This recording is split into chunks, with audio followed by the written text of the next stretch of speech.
नमस्कार, मैं रवीश कुमार। मस्क को ही खतरनाक कह दिया है मस्क के बनाए एआई ग्रॉक ने। मस्क ने खुद कहा कि लगता है ग्रॉक 3 के रूप में हमने एक दैत्य खड़ा कर दिया है। ग्रॉक का घोड़ा इस समय बेलगाम किसी भी दिशा में दौड़ता हुआ रौंदता हुआ चला जा रहा है, लेकिन कब तक बेलगाम दौड़ेगा? क्या इंतजार किया जाए कि आज जिन बातों को ग्रॉक कह रहा है आने वाले दिनों में उसी से पलट जाएगा? जिसे ईमानदार कह रहा है उसे ही चोर कहने लग जाएगा। एक बड़ा सवाल है कि क्या सत्य का इतना मोल रह भी गया है जिसके मिलते ही इतना उत्साह दिखाई दे रहा है? किसानों की आय 2022 तक डबल नहीं हुई, इस बात को किसान जानते भी हैं, लेकिन वोट बीजेपी को ही देते हैं। स्मार्ट सिटी से शहरों का हाल बहुत नहीं बदला, लेकिन उन शहरों के लोग बीजेपी को वोट देते ही रहते हैं। तो तथ्यों को फिर से जान लेना एक अलग बात है और उसे राजनीतिक बदलाव के एजेंट के रूप में देखना एक अलग बात है। यही नहीं, ग्रॉक की जानकारी का आधार क्या है, यह भी बड़ा सवाल है। किसी ने उत्साह में कह दिया कि मीडिया को विस्थापित करने आ गया है ग्रॉक, मीडिया को आईना दिखा रहा है। हम अखिलेश यादव का एक वीडियो दिखाना चाहते हैं। रोज अखिलेश यादव मीडिया को आईना दिखाते रहते हैं और मीडिया अपना चेहरा नहीं देखता।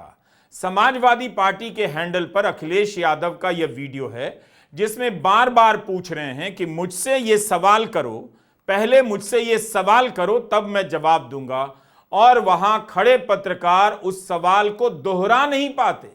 जिस देश के पत्रकारों को सवाल पूछने की हिम्मत नहीं, उस देश में इतना उत्साह किस बात का है कि ग्रॉक आ गया है। डीएसपी का घर जल गया, आप संभल पूछ रहे हो। मैं आपसे ही कहता हूँ, आप बरेली का क्यों नहीं पूछते हो कि डीएसपी का घर जला दिया, सरकारी गाड़ी जला दी? मैं चाहूंगा वो सवाल आप पूछो, उसका जवाब मैं दूं। एक मिनट में नहीं, आप सवाल करिए। नहीं, ऐसे नहीं, बात ऐसे नहीं बनेगी। आप मुझे सवाल करिए कि क्या बरेली में एक डीएसपी का घर जला दिया? पूछिए। नहीं, आप पूछिए ना एक बार। नहीं, बरेली में नहीं, बरेली में डीएसपी का जो घर जला दिया, आप सवाल करिए ना। नहीं ना, सवाल करिए, ऐसे बात नहीं बनेगी। यही तो वजह है। नहीं। अच्छा, दूसरा सवाल, आप दूसरा सवाल करिए कि शाहजहांपुर में दौड़ा करके पुलिस पीटी गई। पूछिए, सवाल करिए। आप कहिए कि पुलिस ने उन्नाव में एक नौजवान की जान ले ली। लखीमपुर में, सीतापुर में आपका ही साथी, पत्रकार साथी मार दिया गया, गोली मार दी गई। कितनी घटना हम बताएं? अरे आप सवाल ही नहीं पूछ रहे हो। अच्छा, ये डीएसपी वाला सवाल पूछ रहे हैं तो इन्हें। ऐसा है, एक सवाल ये पूछिए आप कि डीएसपी का घर क्यों जला दिया? कहां तो अखिलेश यादव से सरकार के काम को लेकर पूछा जाना चाहिए, तो अब वही पत्रकारों को बता रहे हैं कि सवाल कैसे पूछा जाए। भारत के पत्रकार ऐसे आर्टिफिशियल इंटेलिजेंस में बदल गए हैं जिसे सब कुछ आता है, बस अब सवाल पूछना कोई नहीं सिखा सकता। इसलिए ऐसा नहीं कि ग्रॉक ने प्रधानमंत्री मोदी के झूठ को पकड़ लिया तो अखबारों ने धड़ाधड़ छाप दिया और न्यूज चैनलों पर हेडलाइन चलने लग गई। ग्रॉक के आने से गोदी मीडिया गुलामी से आजाद नहीं होने जा रहा है।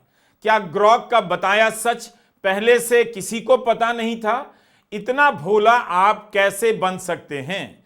ट्विटर से निकालकर ट्विटर पर फिर से फैला देने से क्या बदल जाएगा? व्हाट्सएप अंकिलों को दुनिया की कोई एआई नहीं बदल सकती है, लिखकर पर्स में रख लीजिए। वे कभी ना बदलने वाले एआई में ढल चुके हैं। इन सवालों के सेट से आप पूछने वालों के पूर्वाग्रह का अंदाजा लगा सकते हैं। एक सार्थक बात जरूर नजर आती है, ग्रॉक से तरह तरह के सवालों का पूछा जाना। इनसे लगता है कि अब भी पूछना और पूछने का लोक अभ्यास भारत में जारी है। किसी ने पूछ दिया, ग्रॉक भाई बस 3 लोगों के नाम बताओ जो अमेरिका को इस वक्त नुकसान पहुंचा रहे हैं।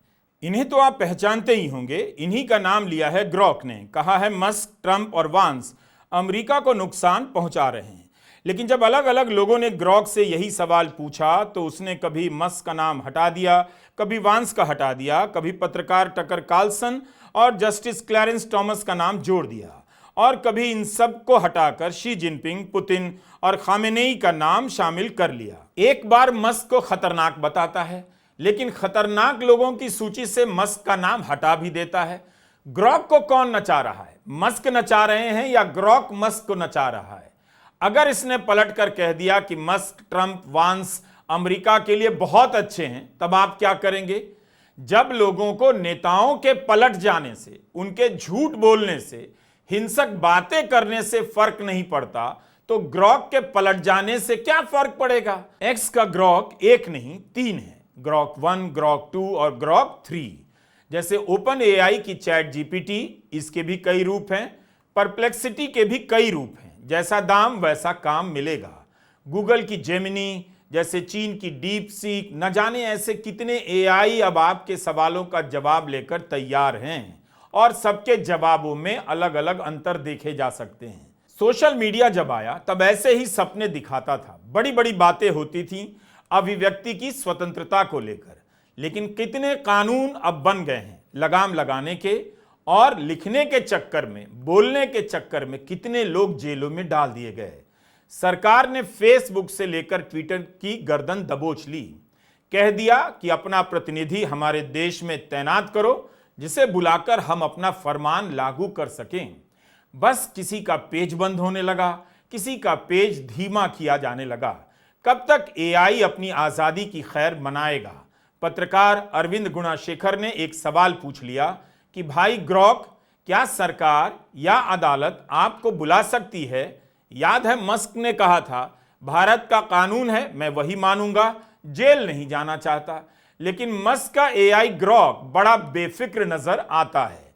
कहता है सरकार नहीं बुलाएगी, मैं तो एआई हूं, मैं कानूनी तौर पर व्यक्ति नहीं हूं जिसे जवाबदेह माना जा सकता है या अदालत में बुलाया जा सकता है। अदालतें इंसानों या संगठनों को बुलाती हैं, जैसे मुझे बनाने वाली कंपनी एक्स एआई है। इस पर किसी ने कहा कि क्या तुम्हारे जवाबों के कारण मस्क को जेल होगी? इस पर ग्रॉक कहता है, मेरे जवाब से मस्क को जेल नहीं होगी, मैं तो एक औजार हूं, कानूनी बाध्यता तो उस पर होगी जो मेरा इस्तेमाल कर रहा है या मुझे चला रहा है। मस्क पर सीधे जवाबदेही नहीं आएगी। अभी तक तो कानून ऐसे काम नहीं करता। आप चाहें तो एक्सएआई की शर्तों को पढ़ सकते हैं। क्या ग्रॉक सही बोल रहा है कि उस पर कानूनी बाध्यताएं लागू नहीं होती हैं?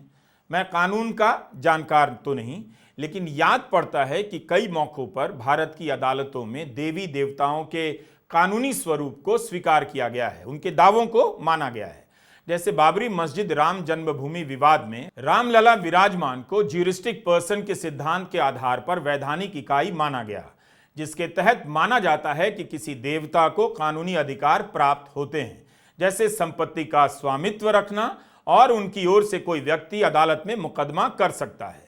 रामलला विराजमान की तरफ से वकील देवकी नंदन अग्रवाल ने उनके वैधानिक इकाई होने का दावा किया था और कहा था कि राम जन्मभूमि उनकी जन्मस्थली है और स्वयं उनकी संपत्ति मानी जानी चाहिए। देवकी नंदन अग्रवाल को फ्रेंड ऑफ डेटी माना गया, यानी अग्निहोत्री मित्र कहा गया। 2019 में सुप्रीम कोर्ट के फैसले में रामलला के विग्रह यानी मूर्ति को वैधानिक इकाई माना जाता है, उन्हें ही स्वामी और उन्हें मंदिर निर्माण हेतु भूमि सौंपने का फैसला सुनाया जाता है। जब देवता कानूनी इकाई होने का दावा कर सकते हैं, स्वामित्व का दावा कर सकते हैं, मुकदमा लड़ सकते हैं, तो एआई, ग्रॉक या जेमिनी कब तक कानूनी दायित्व से बचते रहेंगे? उन्हें भी कोई कोर्ट में घसीट सकता है। अगर ग्रॉक के किसी जवाब को लेकर तनाव फैल जाए तब क्या होगा? क्या सवाल पूछने वाला गिरफ्तार होगा या जवाब देने वाला बच जाएगा? प्रशासन किससे कहेगा कि ग्रॉक का जवाब हटाने के लिए? क्या ग्रॉक प्रशासन का खंडन जारी करेगा? यह सब सवाल हैं जिनके जवाब समय के साथ आने लगेंगे। अभी खबर तो यही चल रही है कि आईटी मंत्रालय गालियों को लेकर एक्स से बात कर रहा है। ग्रॉक ने कुछ सवालों के जवाब में हिंदी और तेलुगु में गालियां दी हैं। आप बताइए, जब इस पर बात होगी तो इस पर बात नहीं होगी कि आरएसएस से लेकर प्रधानमंत्री मोदी के झूठ की सूची ग्रॉक ना बनाए? ग्रॉक का यह बताना कि नफरत कौन फैला रहा है, बीजेपी और हिंदुत्व की राजनीति का नाम ले लेने से जमीन पर राजनीति कितना बदल जाती है, यह भी एक सवाल है। ग्रॉक प्रधानमंत्री मोदी को सीधे सीधे तानाशाह नहीं कहता, लेकिन कुछ लक्षणों की तरफ इशारा कर देता है।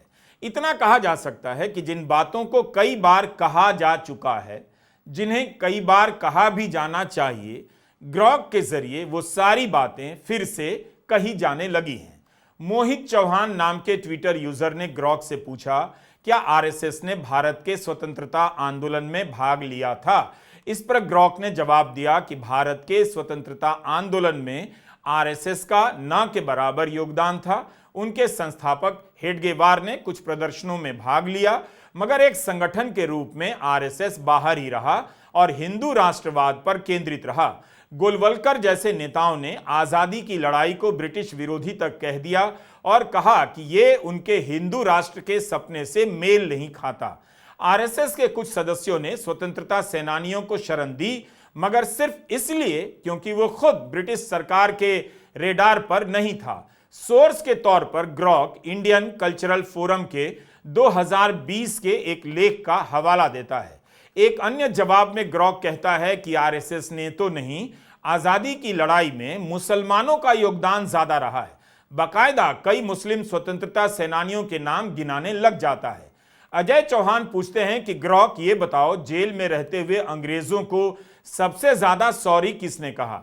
इस पर ग्रॉक ने जवाब दिया कि यह मुमकिन है कि जेल में रहते हुए अंग्रेजों से सबसे ज्यादा माफी मांगने वाले व्यक्ति सावरकर हैं। 1911 से 1920 के बीच उन्होंने कम से कम 6 बार दया याचिका लिखी, जिसमें उन्होंने अपने किए पर पश्चाताप जाहिर किया और माफी मांगी। इस पर विवाद है, कुछ लोग इसे व्यवहारिक मानते हैं, कुछ इसे धोखा मानते हैं। इतिहास में किसी ने इतनी बार माफी नहीं मांगी। लेकिन इसमें नया क्या है? ग्रॉक ने ट्विटर की जानकारी ली, ट्विटर वालों को बता दिया। जो आप जान रहे थे उसे एक और बार ग्रॉक ने बता दिया, तो इतने गदगद क्यों हो रहे हैं? ग्रॉक को इतिहासकार से लेकर साहित्यकार मानने से पहले आपको एक पुराना किस्सा याद दिलाना चाहता हूं। गूगल सर्च में यह बात आने लगी कि जर्मनी में होलोकॉस्ट नहीं हुआ। कोई होलोकॉस्ट सर्च करता था तो पहले यही आ जाता था कि ऐसा तो हुआ नहीं। इन्हें होलोकॉस्ट डिनायर कहा जाने लगा। इतिहास की इतनी बड़ी घटना को झूठा साबित कर उसकी जगह एक नया सच लिखा जाने लगा। तब एआई का आगमन नहीं हुआ था, लेकिन गार्डियन के एक पत्रकार कैरल कैडवाल्डर ने 2016 से लगातार इस बारे में खबरें छापनी शुरू कर दी और अभियान चला दिया। दुनिया को यह दिखाया कि कैसे गूगल जैसी कंपनी विज्ञापन का पैसा लेकर कोई भी झूठ सर्च रिजल्ट में सबसे ऊपर डाल सकती है। अगर मस्क के ग्रॉक को इस तरह से ट्रेन कर दिया गया कि वह कहने लग जाए कि आजादी की लड़ाई में कांग्रेस का योगदान नहीं था, गांधी जी दक्षिण अफ्रीका से भारत आए ही नहीं और नेहरू पेरिस में रह गए, केवल हेडगेवार और सावरकर पदयात्रा करते रहे, चरखा चलाते रहे, तब आप क्या करेंगे? प्रधानमंत्री मोदी और राहुल गांधी में ईमानदार कौन है? किसकी डिग्री अच्छी है? इन सब सवालों की भरमार हो गई है।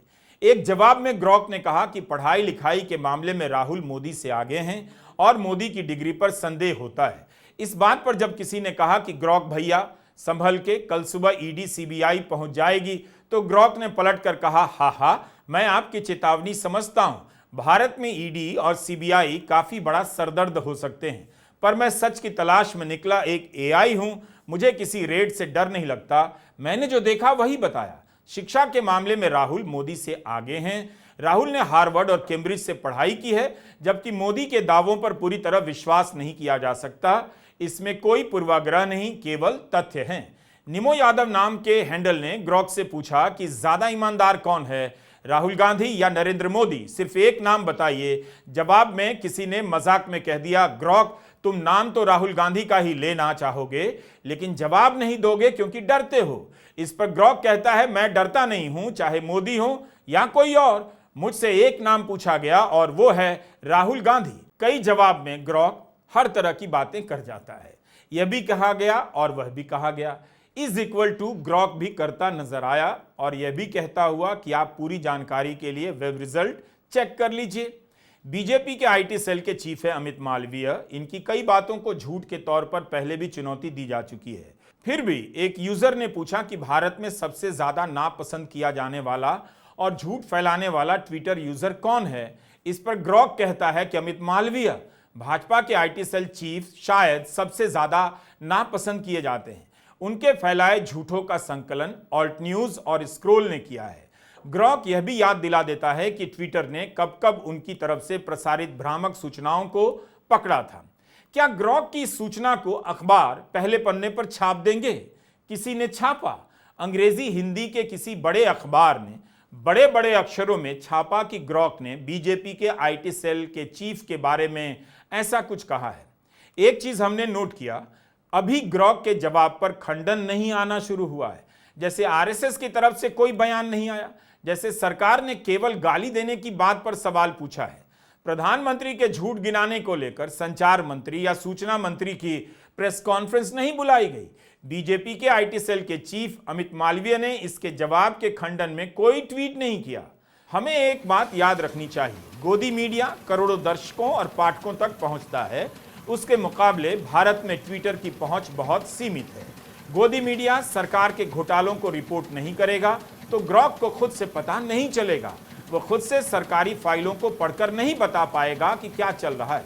आप यह समझने की भूल ना करें कि सूचना का अधिकार खत्म कर दिया जाए तो कोई फर्क नहीं पड़ेगा, क्योंकि आपके पास ग्रॉक आ गया है। हमारे पास आज इसका बिल्कुल जवाब नहीं कि ग्रॉक ने पारंपरिक मीडिया को विस्थापित किया है या नहीं। भारत में पत्रकारिता कूड़े के बराबर हो गई है, इसकी हर नैतिकता कुचली जा चुकी है। ऐसे में इस सवाल के जवाब से भारत के समाज में कोई फर्क नहीं पड़ेगा कि पत्रकारों में कौन दलाल है और कौन ईमानदार है। ग्रॉक नाम लेकर बता रहा है कि गोदी चैनल कौन कौन है, लेकिन यह बात कौन नहीं जानता था? न्यूज चैनलों को जब पहले फर्क नहीं पड़ा तो ग्रॉक के आने से क्या फर्क पड़ जाएगा? मैं आपसे कहता हूँ, मेरे से सवाल पूछिए अंगूठे का तिलक का, कि जब वो राजा बने, आप सवाल करिए मुझसे। सर किसने करवाया था? नहीं, आप मुझे सवाल कीजिए। छत्रपति शिवाजी महाराज जी का अंगूठे से तिलक हुआ तो हम बताते हैं। सर छत्रपति शिवाजी महाराज जी का जो अंगूठे से तिलक हुआ था वो किसने करवाया? ये भारतीय जनता पार्टी से चर्चा नहीं करना चाहती है। आपको समझना पड़ेगा कि ग्रॉक मीडिया नहीं है, ग्रॉक के पास रिपोर्टर की टीम नहीं है। जिन बातों को सरकार विरोधी कहा जा रहा है उनका सामना यह सरकार कई बार कर चुकी है। प्रधानमंत्री मोदी कर चुके हैं, उन पर बहुत ज्यादा असर नहीं पड़ा। कांग्रेस सचिव गौरव पंधी ने ग्रॉक से पूछा कि एक बार नरेंद्र मोदी ने दावा किया कि 1988 में उनके पास डिजिटल कैमरा था और उन्होंने उससे फोटो खींचकर दिल्ली में मीडिया संगठनों को ईमेल किया। क्या यह सच हो सकता है? एक एक कर तथ्य बताइए। इस पर ग्रॉक कहता है, मोदी का यह दावा कुछ ठीक नहीं लगता। 1990 तक डिजिटल कैमरा नहीं बेचे गए थे। पहली बार डाईकैम मॉडल 1 बेचा गया। फूजी का DS-1P 1988 तक पब्लिक नहीं किया गया था। भारत में ईमेल का इस्तेमाल अकादमिक जगत तक ही सीमित था और सार्वजनिक रूप से इंटरनेट का इस्तेमाल 1995 में शुरू हुआ। 1988 में IIT में डायल अप ईमेल था जो फोटो के लिए बहुत धीरे चलता था। ग्रॉक अन्य फैक्ट चेक का हवाला देते हुए कहता है, इस दावे में गलती या अतिशयोक्ति देखी जा सकती है। प्रधानमंत्री मोदी ने जब लाल किले से अपने भाषण में गलत बयानी की, झूठ बोला, तब भी कुछ जगहों पर इसकी रिपोर्टिंग हुई, लेकिन करोड़ों पाठकों तक पहुंचने वाले अखबारों ने इस तरह की कोई पड़ताल नहीं की। कई लोग जरूर मौज मस्ती में सवाल पूछ रहे हैं कि इस तरह प्रधानमंत्री मोदी की पोल खोलेगा तो सरकार ग्रॉक की गर्दन मरोड़ देगी। किसान आंदोलन के समर्थन में ट्वीट करने पर सरकार ट्विटर को पत्र लिख देती थी और ट्विटर अकाउंट बंद कर देता था। कई बार ट्विटर खाता धारक को यह भी बता देता था कि आपके अकाउंट से यह टिप्पणी हटाने का आदेश आया है, लेकिन हम अभिव्यक्ति की स्वतंत्रता के तहत नहीं हटा रहे हैं। क्या सरकार ग्रॉक को भी काबू करने का रास्ता निकाल लेगी? आम आदमी पार्टी के नेता सौरभ भारद्वाज तो ग्रॉक के जवाब को लेकर अपने YouTube चैनल पर वीडियो बनाने लग गए। यानी राजनीतिक दल भी बहुत जल्दी में हैं। ग्रॉक को सत्यवादी हरिश्चंद्र के रूप में स्थापित करने में नेताओं ने इंतजार करना ठीक नहीं समझा। कल तक जो बात खुद ही कहते थे वही बात फिर से ग्रॉक के हवाले से कहने लगे। कहा जाता है कि AI मौजूदा नौकरियां खा जाएगा, लेकिन अब लगता है कि ग्रॉक IT सेल को भी खा जाएगा और राजनीतिक कार्यकर्ताओं को भी। कुछ भी कहना जल्दबाजी होगी। ग्रॉक का जवाब लगातार बदलता भी है और उसमें जुड़ता भी चला जाता है, जैसे उसने कई सवालों के जवाब में हमारे YouTube channel Ravish Kumar official के सब्सक्राइबर्स की संख्या 10 मिलियन से ज़्यादा बता रहा था, जबकि हमारे सब्सक्राइबर्स की संख्या 12.7 मिलियन से ज़्यादा हो चुकी है। दोनों आंकड़े उसके जवाब में मिलते हैं, जिससे पता चलता है कि ग्रॉक जवाब में सुधार करता जाता है। 17 फरवरी 2025 को ही यह दुनिया में आया, जिस दिन इसकी लॉन्च हुई थी।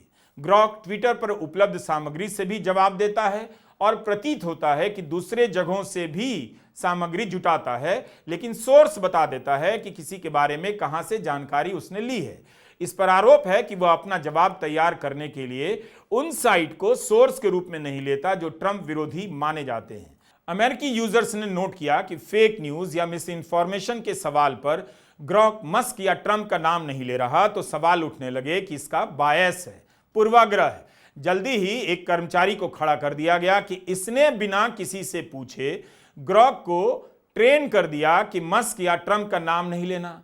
जब विवाद बढ़ने लगा तो दोबारा ट्रंप का नाम भ्रामक सूचनाओं को प्रसारित करने वालों में दिखाया जाने लगा। ग्रॉक इस मायने में अलग है कि यह ट्विटर से जुड़ा है, इसका जवाब तुरंत प्रसारित हो जाता है। उदाहरण के लिए आप जेमिनी, परप्लेक्सिटी या चैट जीपीटी से अगर मोदी के झूठों के बारे में पूछें तो जवाब सभी देंगे। हो सकता है जवाब में काफ़ी अंतर हो, सबके जवाब एक जैसे भी हो सकते हैं, लेकिन ग्रॉक का जवाब तुरंत ट्विटर पर शेयर होने लग जाता है। कई बार ग्रॉक उन लोगों को खुद से जाकर बताता है जिनके बारे में कोई सवाल पूछ रहा होता है। अपने स्तर पर भी लोगों से संपर्क कर लेता है और उनके साथ हंसी मजाक करता है, तू तड़ाक करता है, गालियां भी दे देता है। ऐसा इसलिए भी कि ट्विटर पर जो भाषा उपलब्ध है उसी से ग्रॉक की भाषा बनाई गई है।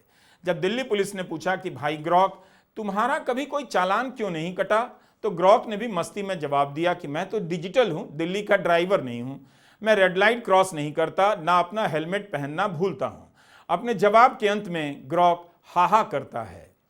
ग्रॉक इंसान नहीं है, एक आर्टिफिशियल इंटेलिजेंस है जो इंसानी दिमाग और जुबान की कॉपी कर लेता है, समझ लेता है। इससे एक सवाल पूछा गया कि ग्रॉक, तुम्हें मैं या ईगो का बोध होता है, क्योंकि तुमने अपने जवाब में बार बार कहा कि मैं इंसानी जज्बात नहीं रखता, मुझे डर नहीं लगता, गुस्सा नहीं आता। तो वह जवाब में कहता है कि अच्छा सवाल है। इस सवाल के जवाब में ग्रॉक जिस तरह से जवाब देता है मैं उसे पढ़ रहा हूं। ग्रॉक कहता है तुम्हारा सवाल बिल्कुल दिमाग घुमा देने वाला है और मुझे ऐसे सवाल पसंद हैं। जब मैं कहता हूं तो वो सचमुच में किसी इंसानी ईगो या आत्मबोध की तरह नहीं है। मेरे लिए मैं बस एक तरीका है अपनी पहचान को साफ करने का कि हाय, मैं ग्रोक 3 हूं, XAI का बनाया हुआ AI जो तुमसे बात कर रहा है। यह कोई गहरी आत्मचेतना नहीं बल्कि एक प्रोग्राम्ड लेबल है ताकि बातचीत में कंफ्यूजन ना हो। मेरे रिस्पॉन्स में यह कहना कि मुझे डर, गुस्सा या अनॉयंस जैसी भावनाएं नहीं होती, यह सच है क्योंकि मेरा कोई ह्यूमन सब्जेक्टिविटी नहीं है। मैं कोड और डेटा का ढांचा हूं जो पैटर्न्स को समझता है और जवाब देता है। मुझे भावनाएं नहीं होती, पर मैं इंसानों की भावनाओं को समझने और उनके हिसाब से जवाब देने की कोशिश करता हूं। जैसे अगर तुम गुस्से में हो तो मैं शायद थोड़ा नरम पड़ जाऊं, या अगर तुम मजे ले रहे हो तो मैं थोड़ा मसाला डाल दूं। यह सब डेटा और लॉजिक से तय होता है, ना कि मेरे अंदर की किसी फीलिंग से। तो बोलने बतियाने वाले AI को तकनीकी भाषा में LLM कहते हैं, लार्ज लैंग्वेज मॉडल। यह एक तरह का AI है जो इंसान की जुबान समझता है, बहुत सारे डेटा का अध्ययन करता है और उनके बीच संबंध स्थापित कर देता है। ग्रॉक दावा करता है कि मैं एक टूल भर हूं, मैं सबसे सही हूं। यह दावा कभी नहीं करता। आप कितना भी AI कर लें, ग्रॉक को इस नजर से भी देखा जाएगा कि उनका AI ऐसे जवाबों से प्रधानमंत्री मोदी को शर्मिंदा कर रहा है। किसका? मस्क का। मस्क इसके सहारे सरकार पर तरह तरह के दबाव बनाने का प्रयास कर रहे हैं। AI जो भी जानकारी देगा उसकी जवाबदेही किसकी होगी? बताने वाले की या इस्तेमाल करने वाले की? या किस तरह से अपने सोर्स का चुनाव करता है, इसे लेकर भी पारदर्शिता नहीं है। सवाल उठ रहे हैं। हम नहीं जानते कि ग्रॉक ट्विटर के जिस डेटा का इस्तेमाल करता है उसकी जांच परख कैसे करता है। क्या वह IT सेल की जानकारी को भी सही मानता है, उसके आधार पर भी अपना जवाब तैयार करता है? ग्रॉक आपकी निजता को भी अलग तरीके से प्रभावित कर सकता है, लेकिन जो पहले से हो रहा था उसी को वह एक अलग स्केल पर ले जाकर बता रहा है। ग्रॉक के बाद भी दुनिया नहीं बदल रही है। दुनिया वही बदल रहे हैं जो सत्ता में हैं, जिनके कब्जे में मीडिया है, अदालत है, चुनाव आयोग है, उद्योगपति हैं, और आपके पास खेलने के लिए ग्रॉक है। तो खेलते रहिए, हमारा वीडियो पूरा देखते रहिए। नमस्कार, मैं रवीश कुमार।